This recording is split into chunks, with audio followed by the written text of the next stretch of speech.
Hello, I'm Freema Agyeman. You might know me as Martha Jones in Doctor Who. You all saw how wonderful the series looked. I'm now going to take you on a tour around the studios and introduce you to some of the people who helped make that magic happen. Hello. So this is reception, and we're going to have a look at the offices upstairs.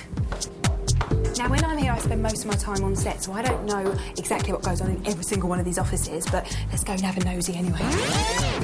Sarah Jane goes on here, I do know that, as well as Doctor Who. Hello. And the art department's up here as well. People working, so... And then we have the Doctor Who office in here, where there's always loads and loads of things going on. They all look like they're working really hard. Have a look, there we go in. So this is where, like, all the call sheets are printed up and all the production coordinating and loads and loads of things go on here. Jess, I used to call all the time for any and everything because I didn't know anything about Cardiff, so I'd call her all the time and ask for help about everything. And she's just eternally helpful, as is everybody else. So now, this length of the corridor is Torchwood. We had Sarah Jane and Doctor Who down there, so this is Torchwood. And just in case you get lost and don't know where you are, he will guide you. The gorgeous John Barrowman. These are the toilets, I know that much. And that's Graham Harper, the most wonderful director in the world. I can see champagne in there, that's always good. Whose office is that? This is the Torchwood production office. I've never been in here. Oh my God. How exciting. Oh look, Eve.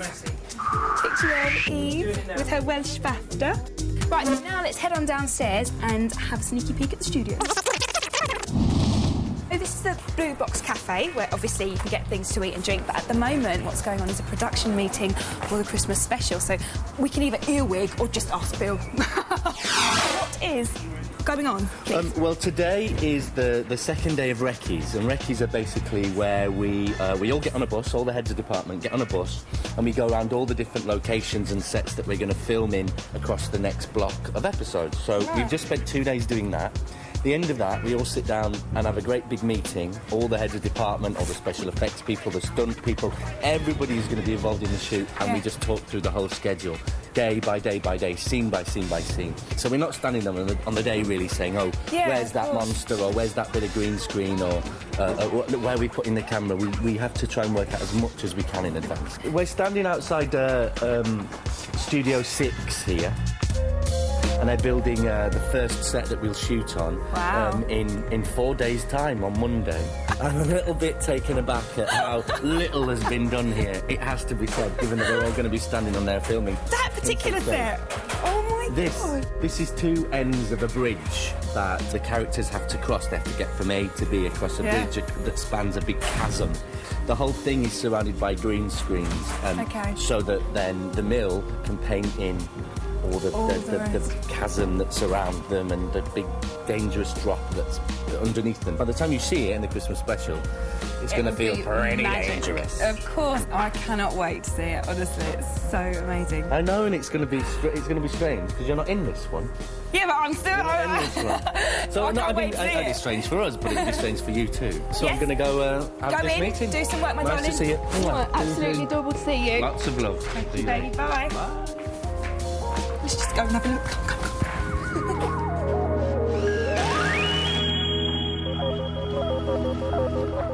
What's really exciting about this for me is I never get to see this side of it.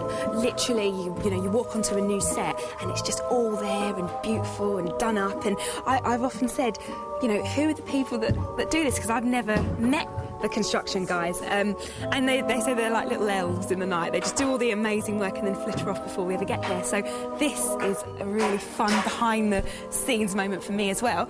This is Alan, the construction charge hand, who can give us a little bit of insight into what's going on here today. So we've just been told that this is the Christmas special set. Yeah. And we've also been told that it should be ready imminently. How's that going? Filming that on Monday, but from a construction point of view, we're going to have it finished by the end of play tomorrow, so the paint doesn't get at. Oh, of course. Then you've got other people coming in to do their section as well. Dressing and whatever. Two of my favourite sets were the sewers in 4 and 5. Oh, yes. That, was just there was a sewer in the room as far as I was concerned. Not that I'd go walking in sewers, but I know that that's how they'd look. And also, how was that to do? That was pretty good, yeah, but we still put a tight deadline on that one. Yeah. And just a big paint job. Yeah, it really was a complicated deal. And also the cottage in episode 8 or 9. Yeah, that was that. I slept since that one, I think. But, well, you don't look tired. You know, you look just pretend you work hard. I'm sure. Do nothing. Well, listen, thank you so much for having a chat. And yeah, we'll just let them get on because they've got like 0 time left. So, having just seen the magic of the sets, we're now going to go and talk to the people who are responsible for dressing them and all the detail that goes into, like, all the props and whether it's, you know, a teapot in a room or a sonic screwdriver or, you know, an amazing gun or something. I've often wondered who makes all these things, and I've never met these guys before. So, come in. Let's go and say hello and go and have a little snoop around as well. Hi, Barry. Oh, hello. You all right, love? How are you, all right? Good. Very well, thank you. Yeah. So, yeah, we've just come to see where all the magic happened. Well, we make all the props for your show and Torchwood and Sarah Jane. John's making sort of canisters over here based on this design.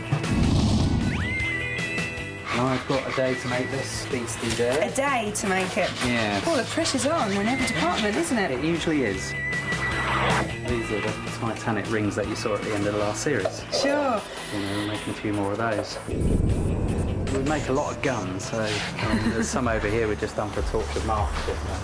That's the gun that we've just made for this episode. So, how much of the time are you using fake guns? All the time. All the time. All the time. But when they fire them, obviously. Oh, they're putting CGI. I mean, we do put lights in. If you remember, the Jadoon guns had lights and little LEDs and things like that. But these are quite a basic sort of, just a basic prop. Good, weighty. Yeah.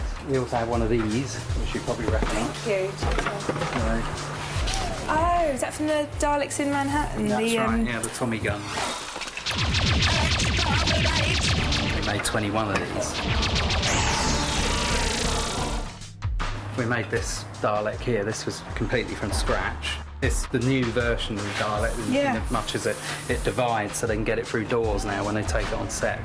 The skirt will come off, and this is a separate piece, and this is a separate piece. Cool. And then, well, there's no animatronics in there, but it is, you know, basically ready to operate this one.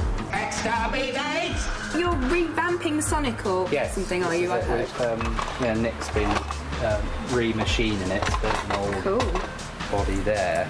You know, it's all got a little bit dog-eared where, you know, David's been throwing around.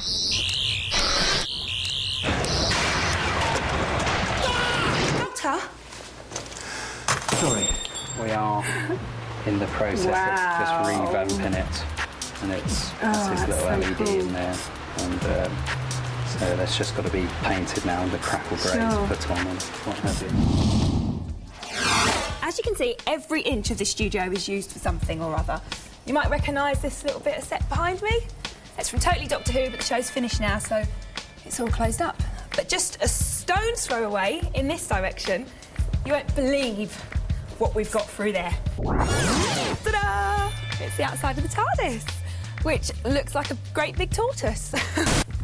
So, this is the inside of the TARDIS, and the first thing we see when we walk in is a coat stand.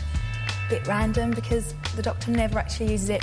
He always throws his coat through this loopy thing here, and then usually bounds up to the console. And if we do that today, we will find Matt, the art department coordinator. There's just so many odds and sods and bits and bobs. Bits and bobs. We scour everything, junkyards, there's a bit of jet planes in here, so we just try and use all sorts. Hopefully no one would really recognise where they come from. David likes to just go wild in here and use all the buttons that he possibly can. John Sim went a little bit overboard and broke all this off. Did he break that? That's the bit. It's fine. He's the master, he's sort of allowed to. What's this made of? Because obviously when I first come on the set, I didn't think it was going to so I like that. It's some sort of almost cling film with a type of foam over the top. We've run lights all the way through it, so there's some bit of luminosity coming from it. Hopefully we don't get people banging into it when we film, otherwise it'd give it away a little bit. The clever thing is, as well, when we film on it, is if you take a look over there, there's actually no set over there. You kind of feel like you're on a stage here. I did sometimes, because there can be, 50 people out there at any one time, and you're there playing to the cameras, and then you kind of look out and there's just just a sea of faces. sea of faces out there as well. So it's fantastic. You never get bored of coming onto this set. We'll just let you fiddle and recreate and do whatever it is you do.